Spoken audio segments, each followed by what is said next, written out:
Hello and welcome to Wrestle Talk with Arabbidb3aver. And joining me today is none other than the man who looks like a boy, but is definitely a man.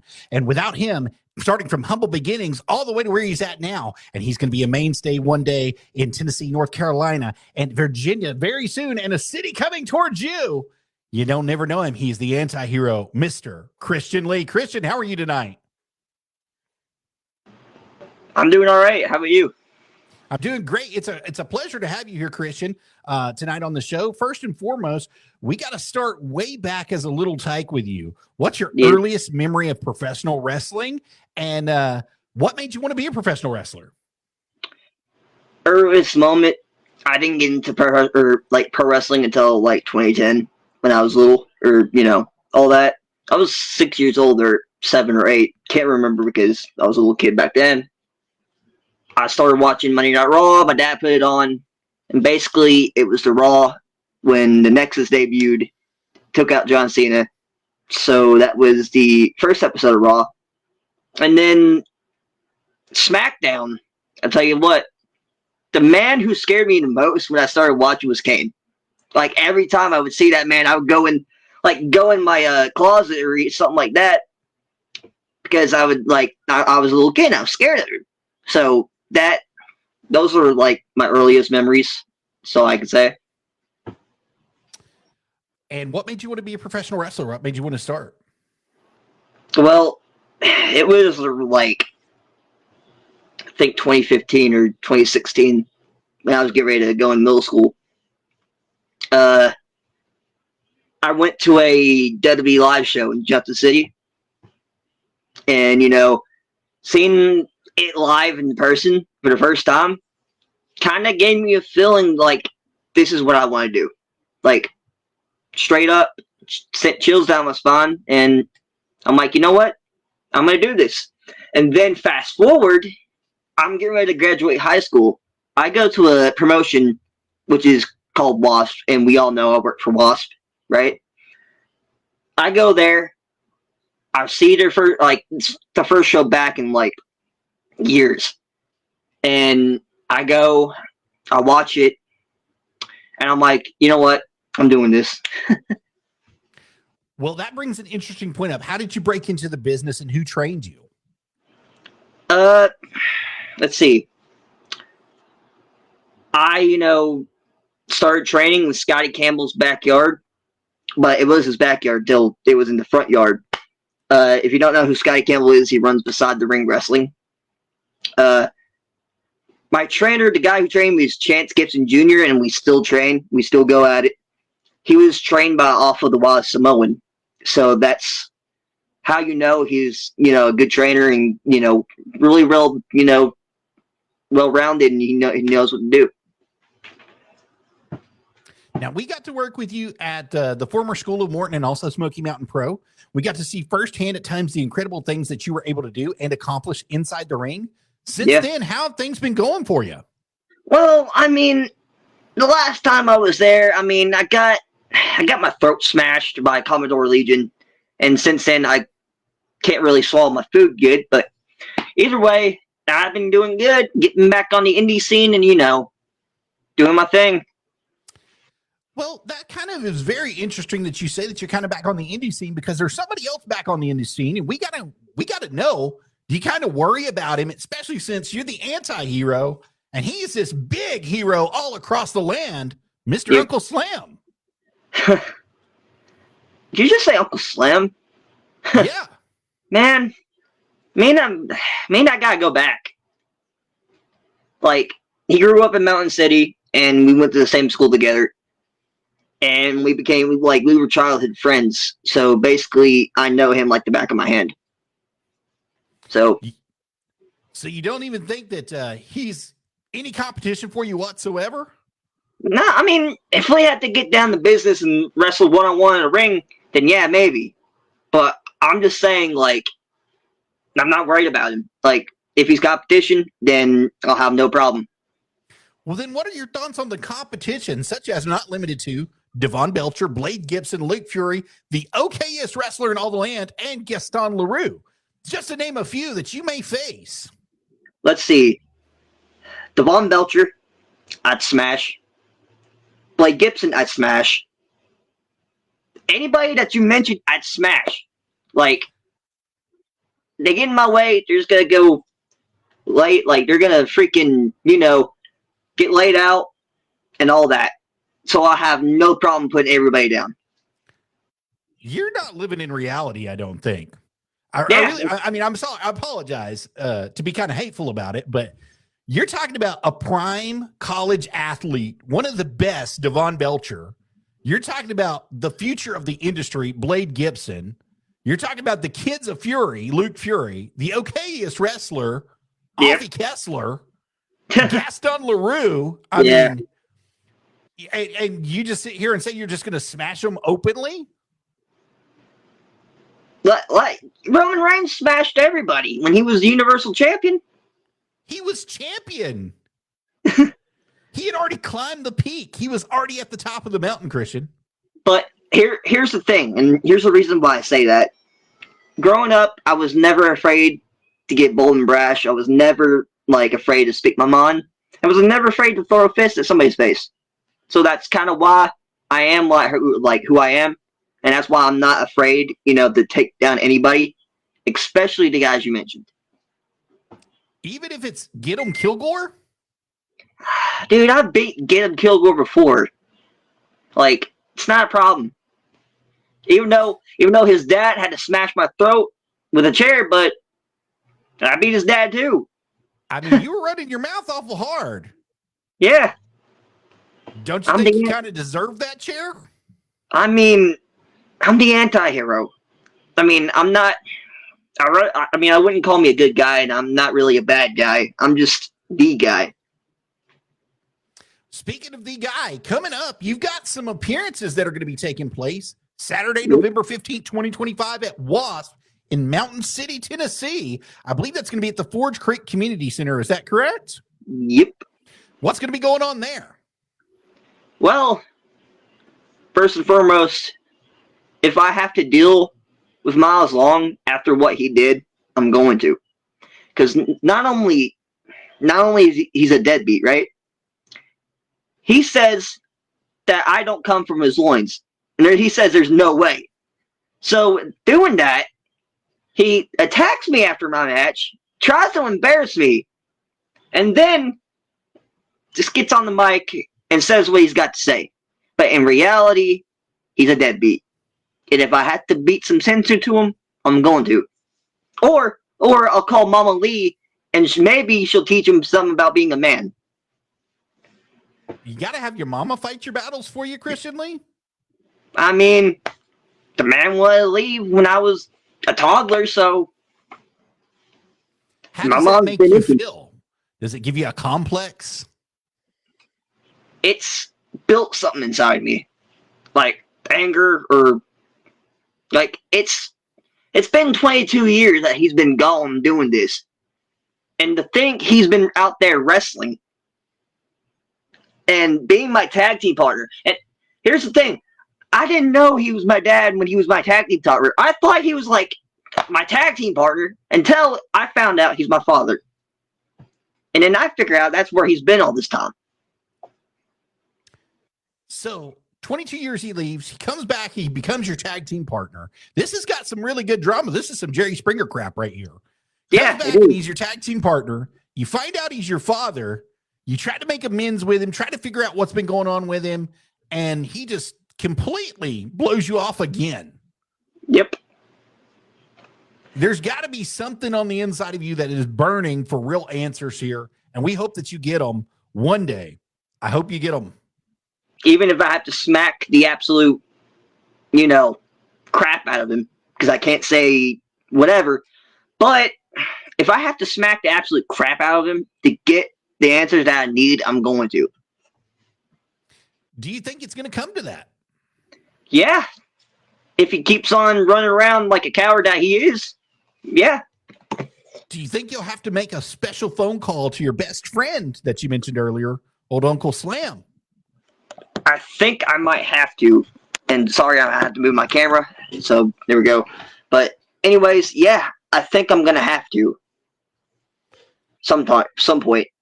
Well, if he gets into my head too much. I mean, if If he runs now, what are the options that you're ever going to get the answers you need and deserve? Let's see here. If that comes to that point, I'm pretty sure Uncle Slam will get all the answers he needs. All right, moving on. We know that you've got some appearances going to be at Rated R Wrestling. I'm not sure where this one's going to be at, but I do know that the doors, it's going to be Saturday, November 22nd. The doors are going to be opening at 6:30 p.m. Bell time will be 7:30 p.m. Where's it going to be at, sir? The Johnson County National Guard Armory. Or not Johnson County, Johnson City. Johnson City. Yeah. That's 253 Don May Drive, if I'm not mistaken here. Let's get the graphic up on the screen for you. Parabellum is what's going to be going on. And we mentioned some of these people earlier. Devon Belcher's right there. You see Blade Gibson right there. And you've got a slew of great talent that's going to be at Rated R Wrestling right there on Saturday, November 22nd. The doors are going to be opening at 6:30 p.m. The bell time will be at 7:30 p.m. That's going to be Eastern Standard Time for those of you that are watching. And what are you hoping goes on right here at Parabellum? That I go on, win my match, and go on, right? You listen to this part. Go on and become champion. That's all. That's the reason why I came back to Radar. 5 months being gone, and I come back with a plan. And that plan is become champion that I deserve to be. You deserve to be the champion? I deserve to be a champion. You're oozing a little bit of cockiness here. I'm the anti-hero. What do you expect? Oh, well, I just knocked over my camera. But that's okay. Your phone's the anti-hero right now. It doesn't like the answers you're giving it. Yeah. That's all right, Christian Lee. But you're oozing a little bit of arrogance. You think that you deserve to be the champion. The only thing that we deserve in life is to stay white and die right now. I mean, that's it. Death and taxes are the only things insured to us that's guaranteed. So by you saying that you deserve to be the champion, I mean, you have to lay it out for us. What is your vendetta, and why do you want to be the champion?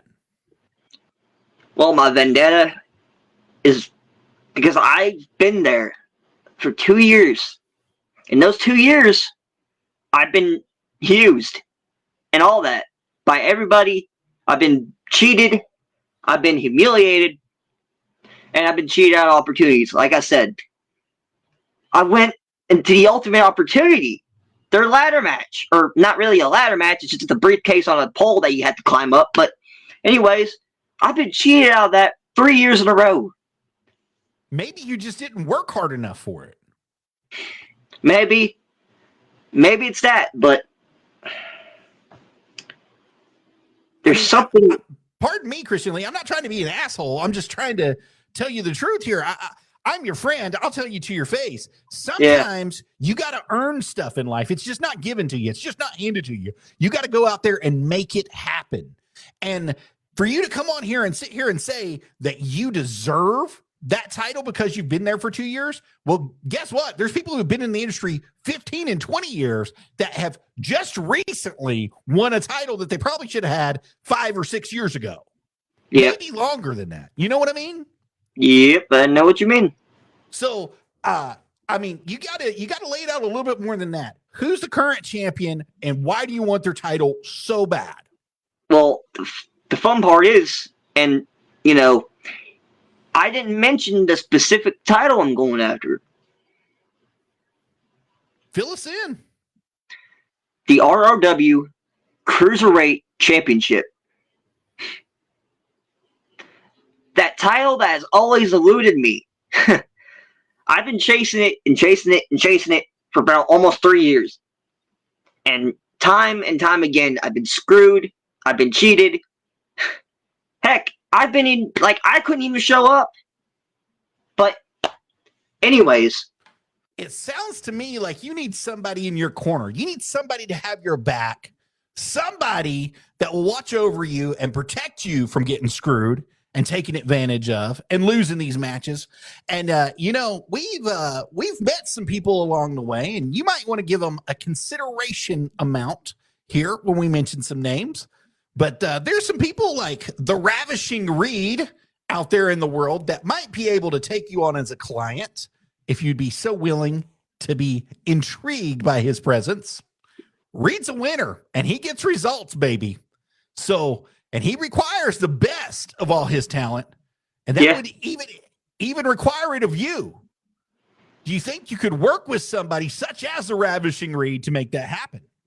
You know who you're talking to. I could work with anybody and then probably be gold at it. So. All right. We're going to move on just a little bit from that. We know that you are part of TCW. That's Triton Championship Wrestling. You were a part of the Chance for Gold. Tell us about what happened there. Well, it was a memorial show for Blake Gibson's dad that passed away back in 2017, I think. And all the guys that were there were his friends and people he trained. So Uncle Slam was there apparently, and he worked the sexy one, Jeff Klepper, even though he looks like a Freddie Mercury wannabe. But anyways. That's my friend. He was on this show just a couple months ago. How can you say such a thing about him? I mean, he does. A Freddie Mercury wannabe. That's a pretty good one there. He wears a sparkling jacket. He's got the tiny trunks. He's even got the mustache. Like, what else could you want? For him to sing, apparently. I mean, that's the only thing he's missing from the package. But my Lord, he'd probably break everybody's ears if he tried. Oh, God. I don't want to hear that.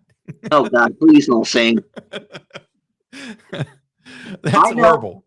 I know puberty hasn't hit me hard enough yet, but good God, if Jeff Klepper sings, he's going to break every freaking glass around the world. All right, so you're at Triton. Uncle Slam's at Triton. Uncle Slam's working at Triton. You're at Triton as well. Tell us what happened. Tell us what went down. I mean, you were working with Jeff Klepper. Uncle Slam was working Jeff Klepper. I was in the Battle Royal, the Memorial Battle Royal. I didn't last very too long because I got thrown out by a 7. No, he's not 7 foot. He's like almost 7 foot, but he couldn't even lace my boots. So I get spine bustered. I get thrown out in 5 minutes. So it was like 4 minutes and 13 seconds, something like that. 14 seconds. You're in and out of there pretty quick. Don't remind me, please. But okay, all right. You know what? I'll give you the feather in my cap. I you know what? For you keeping time the way you do, I got you. Like, you get a big feather in my cap. Well, we have to keep up with things here, but we want to know what you have to say about it. I mean, we have people who come on this show like the Golden Child, Evan Golden, who likes to embellish everything that actually happened and twist it in his favor in his magical unicorn crapland that he lives in. And so we've got to, get the truth out of it. And I'm just trying to see if you're going to tell me the truth or if you're going to lie to me directly on the show so that we can keep up with what's going on. I mean, here's the thing. I thought it was total bull crap that I got eliminated that quick. I'm just going to say that. I think I deserved better. Well, we all deserve better at some point in time. The funny thing about a battle royal is you don't ever know who's with you and who's against you, but everybody's against you all the time. It's every man for himself. Duh. Well, when you get eliminated like that, especially when you're going up against a tree, I mean, the guy was like 6'10", 6'11", something like that. He about threw you halfway across the ring on more than one occasion. Well, I've never had luck with giants, so I guess that's my fault. Well, you need to start growing. You need to eat you some spinach or something to start growing so you can have some luck against them. Hey, I mean, James Ellsworth was his size, so, and he got a job at WWE. You kind of look like a knockoff James Ellsworth right now. Hey, at least I have a chin. Yeah, well, that's true. You do have a chin. Well, all right, so you had some stuff that went on. Uncle Slam had some stuff that went on at TCW. What happened with Uncle Slam? He was facing Jeff Klepper. Uncle Slam gets humiliated? He was facing Jeff for the WASP Traveling Championship, and he lost. Sucks to be him.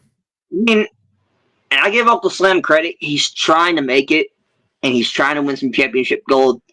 But I'm speaking from a former cruiserweight champion, former tag champion. He needs, something. He needs to get his head out of his butt, or head out of his ass, since you're calling everybody assholes here. And then maybe train harder, and then win championships. Speaking of Uncle Slam, there he is right there. That was taken at Smoky Mountain Pro earlier in the year. We got to see him there.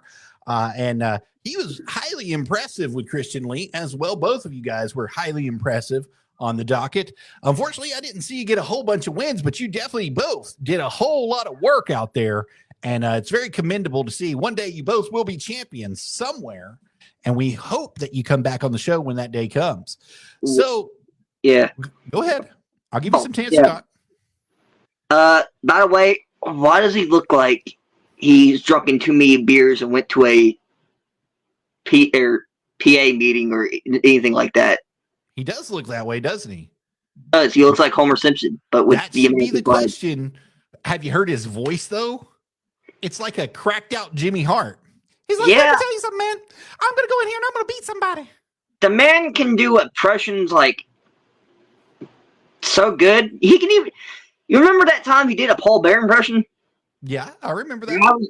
And I was backstage. And I'm like, dude, where are you getting all these impressions from?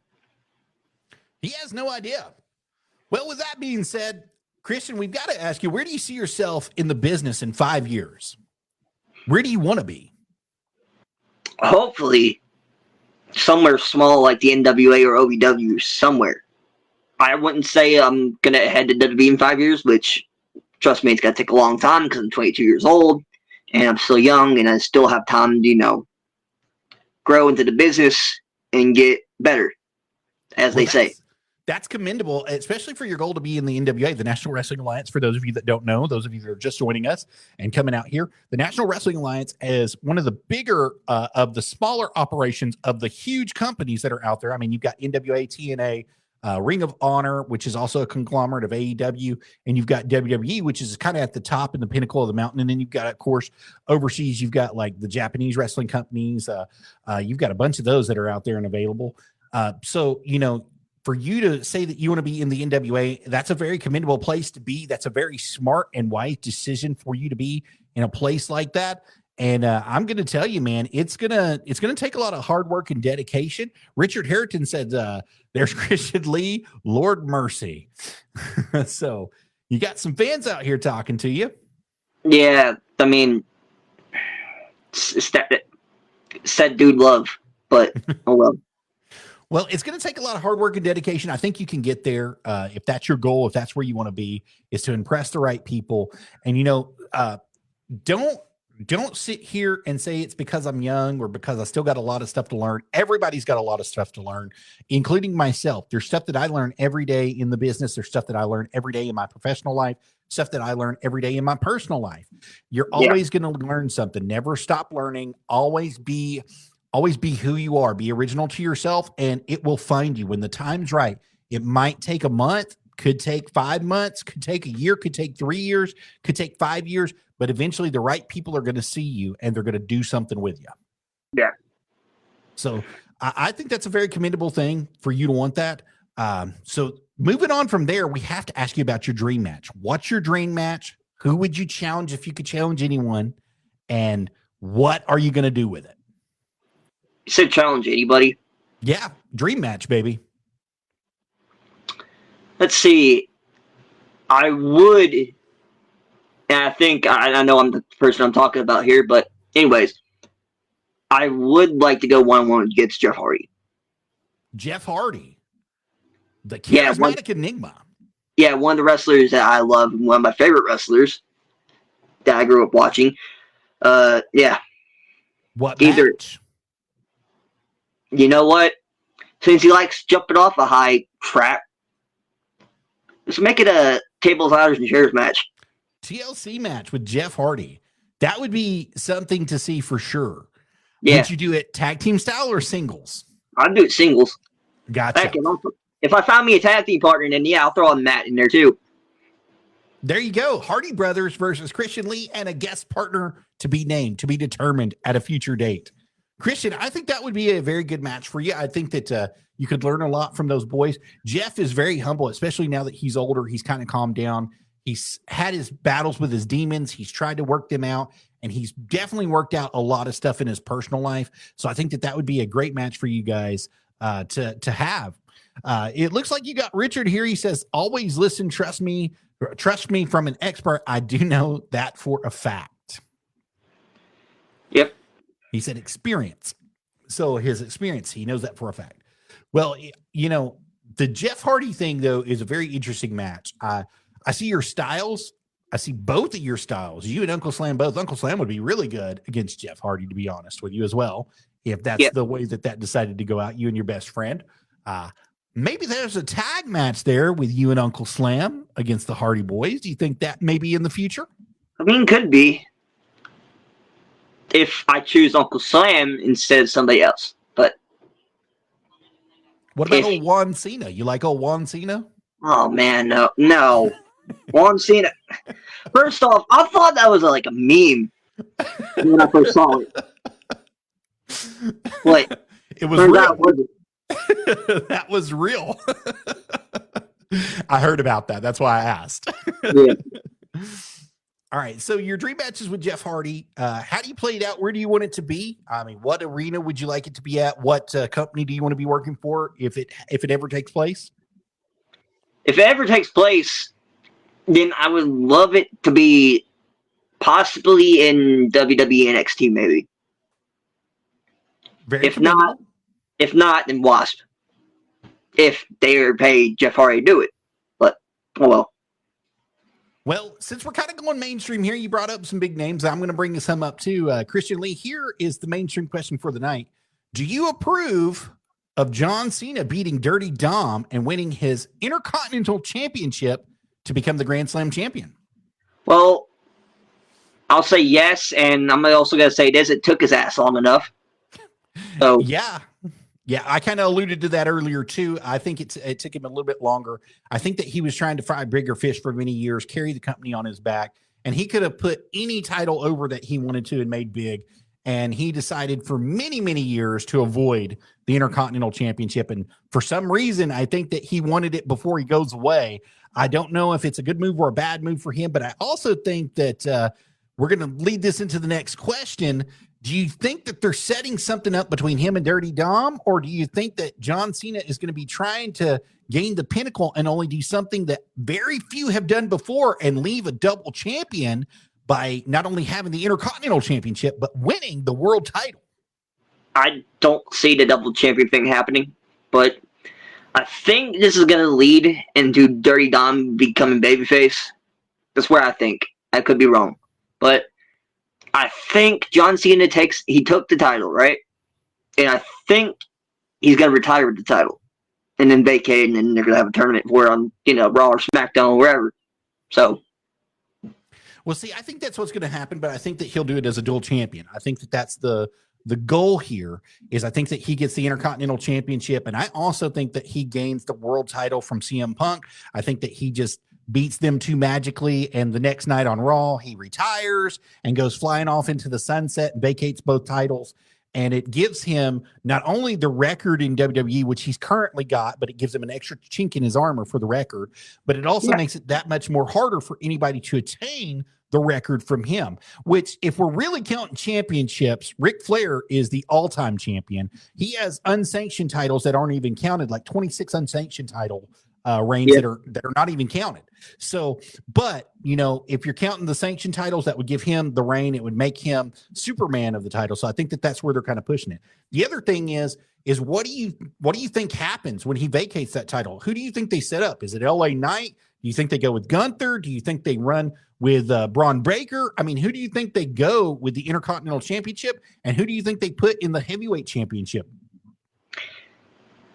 It's an overrated pick, I guess. That's what you could probably call it. But for the Intercontinental title, I got Rusev. Really? That's a really good pick. And it's really underrated, too, because when you look at the body of work that Rusev has done recently, he's destroying people at a factor unknown. So I like that pick. I really like that pick a lot. What about the world title? I have to give it to either Bronson Reed or Braun Breaker. I don't know if I agree with the Bronson Reed. I think Braun Breaker would be the one that would retain it or get it. I also think that they're trying to look a little bit younger and appeal to a new fan base, new fan era. I don't think that CM Punk's going to try to go away without a fight, but I also believe Seth Rollins throws his name in the hat somewhere to try and regain that. And we know the flamboyant, charismatic, crazy man Seth Rollins can be, Christian Lee. And just coming from you to me, the man might look like Big Bird hit a brick wall on a Tuesday, but he can fight inside that ring. I mean, he can do whatever he wants inside that ring. So I think that he finds a way to get in there somehow, some way. I think Braun Breaker finds a way to get in there somehow, some way. And then I think my last main point on Wrestle Talk tonight, we haven't seen Rhea Ripply for a while. I kind of mentioned this earlier on the radio show, and it was kind of a really good point. I wasn't really thinking about it, but she broke her nose supposedly, and she's supposedly going to be out of action for a while. Do you see her using the dashing Cody Rhodes, the mask, and coming back and using it as that gimmick? I mean, to be honest, it's if Cody Rhodes lets her. That's the whole point. But anyways, she just came back last night to save Charlotte, Alexa, and Io. To set up 4 games against the Nia Jax, Lash Legend, and the Kabuki Warriors. Yeah, so the thing about it is she's still injured. Are they going to let her fully wrestle? I mean, that's really the question, because they set up AJ Lee, they've set up Alexa Bliss, they've also mentioned Trish Stratus. So I mean, I don't really care for Trish Stratus coming back, to be honest with you. I think she's too old, but they've set some people up in her place just in case she's not able to perform. Well, it's either going to go like this. She's going to bring out a badass mask she wore last year. Like the ones, the devil mask or whatever she wore last year. It's either that or she gets replaced with somebody better. True that.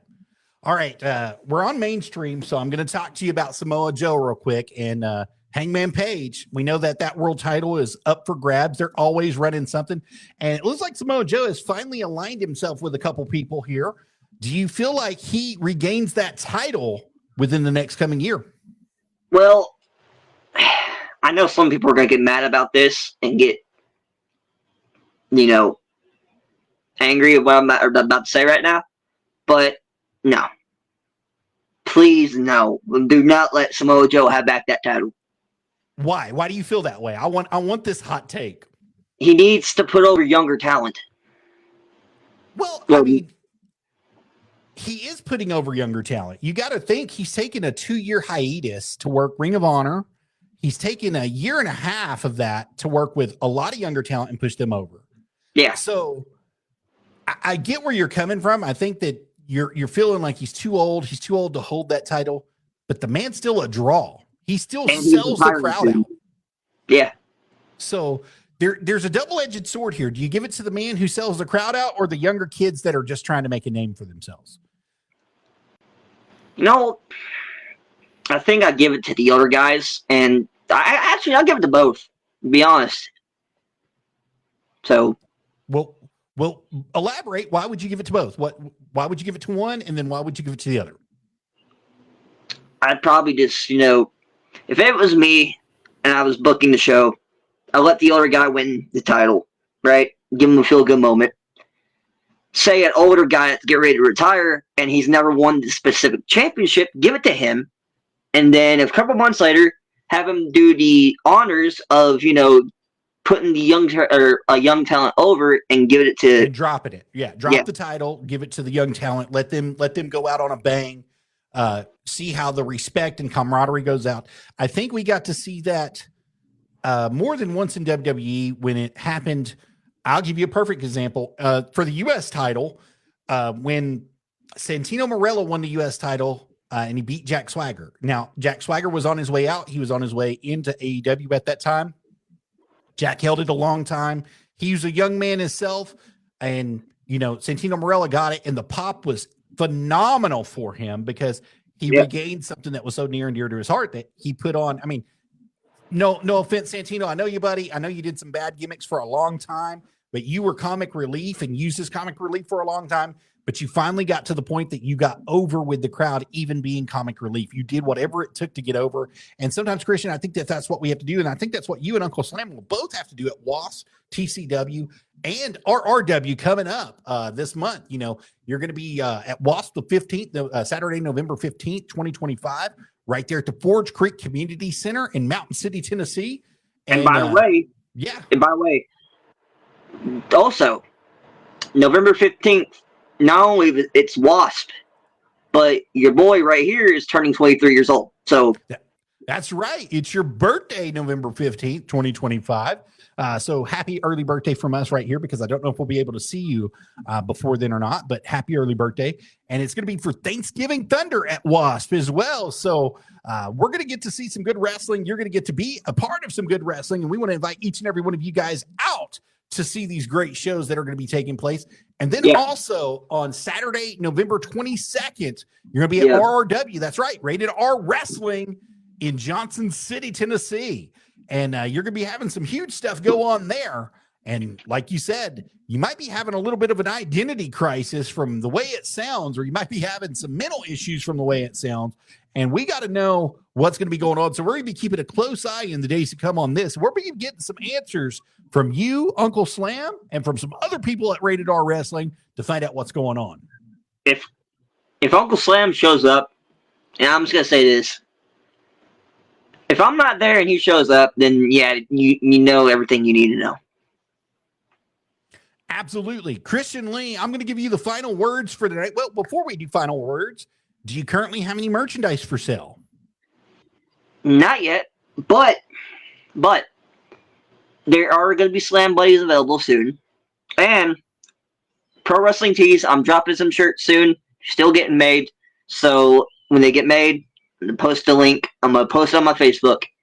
Go visit Pro Wrestling Tees, get your t-shirt, and go get a Christian Lee Slam Buddy when they get made. Awesome. And we will share that link as soon as it's available and made available to us. We will let everybody that's out there watching know specifically when it's going to be coming out. And thank you so much for that. Final words tonight, Christian Lee. I'm going to give you the mic. Final words. Had fun. Had a blast. Everything we talked about seemed very good. But all the points, all these wrestling shows, and all the guys you mentioned, they just don't hold up to me. But I got to give it to Jeff Hardy or all those other guys that are in other promotions that are bigger promotions. I got to give it to them. But anyways, this was a good podcast. And thank you for having me. You're very welcome. Hey, if any promoter is out there wanting to book you, how do they do it, sir? Contact me on Facebook. Shoot me a message on Messenger. Or you can contact me on Gmail. I'm not going to give out my shoot name, but yep. So he's going to be on, I'm going to put it up for you. I'm sorry about that. It popped down. He's going to be on Facebook at Christian Lee. He shows the anti-hero right here for you, and you can see his page directly right there. So go ahead and shoot him a message off this message button, or you can contact him directly on Facebook to get him booked for your shows coming up. Christian Lee, thank you. It's been a great pleasure tonight having you here, sir. And remember, if there's anything that we can do for you in the future, we'd love to do that for you. Just shoot us a message. We'd let you know. Yep. Sounds good. Thank you so much for being here tonight. And thank you guys, each and every one of you. And before we go, we want to remind you that you can become a Power Slam member on Buzzsprout. You can catch all of our radio shows, all of our podcasts, all of our video casts directly. All you got to do is scan that QR code today, become a Power Slam member. And for as little as $3 a month, guys, that's how you help us keep the lights, the water, and the show going. So we'd love to have you. And also you can get your merchandise through streamlabs.com/Arabbidb3aver/merch, or you can scan that QR code right there and get you a nice polo like this or a beautiful hoodie for this winter time. We got lots of colors available for you as well. So thank you guys so much for being here tonight. And remember, you all heard it here first on Wrestle Talk with Arabbidb3aver. Stick around, Christian. We'll be back soon. Bye.